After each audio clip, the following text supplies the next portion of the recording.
Une situation normale dès lors que l'une des parties a fait appel d'un jugement avant du droit qui a été rendu. Pour que la procédure continue ici au tribunal militaire, il faut nécessairement que la Cour ait vidé sa saisine pour ce jugement avant du droit. Mais il est indiqué par rapport à ce que nous venons de voir tout à l'heure que l'affaire n'a été transmise à la Cour d'appel que le 12 janvier, selon ce que disait le commissaire du gouvernement. Et bon, nous avons appris par la bouche des avocats d'un des appelants que l'affaire passerait à la Cour le 20 février. Et nous sommes dans l'attente de ce que la Cour dira. Et après cela, on viendra ici continuer les débats si tel est le cas. Alors, mais il faut dire qu'il y a un des pans de cette procédure relatif notamment à la mise à dossier de possibilité pour l'introduction qui est déjà au niveau de la Cour suprême. Les partis ont décidé de se pourvoir en cassation. Est-ce qu'on peut avoir une idée du niveau d'avancement de ce dossier concernant cet aspect de la Cour? Vous faites bien de poser la question parce que je fais partie de ceux qui se sont pourvus en cassation.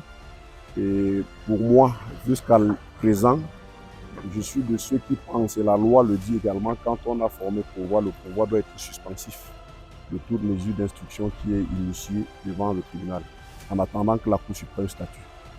Or, en son temps, on est venu débattre ici et le tribunal militaire a pensé, je dis souvent que c'est leur opinion qui pour moi n'est pas juridiquement fondée, qu'ils pouvaient continuer les débats parce que pour eux, le pouvoir n'est pas suspensif.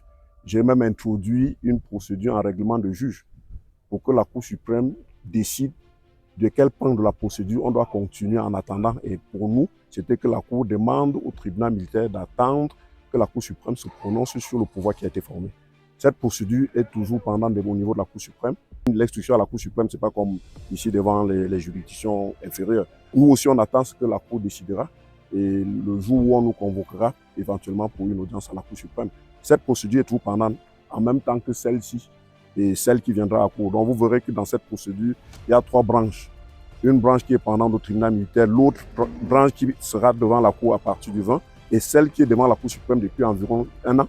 Mais est-ce que la Cour suprême pourra tenir dans les délais? Est-ce qu'on n'est pas en droit de craindre que, relativement à l'aspect lié à la mise à dessus de vous savez, on ne peut pas, le temps de la justice n'est pas le temps des hommes. Nous pouvons penser à une chose, mais s'il faut qu'on règle définitivement un principe de droit qui doit être imposable à toute juridiction inférieure, il va de soi que la Cour suprême, qui est la juridiction suprême et qui décide des orientations à donner, de la lecture des lois, doit prendre du temps pour prendre la décision qu'il faudrait.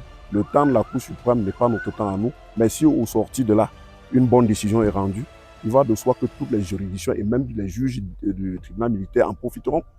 Parce qu'on est dans une période de tergiversation où certains, par rapport à leur lecture que je trouve erronée, pensent avoir bien perçu la loi. Mais quand on va de l'autre côté, ceux qui doivent interpréter et départager les parties, c'est la Cour suprême, sur cette analyse du droit.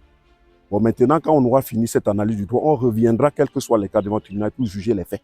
Parce que les faits seront jugés devant le tribunal militaire par rapport aux règles de compétence.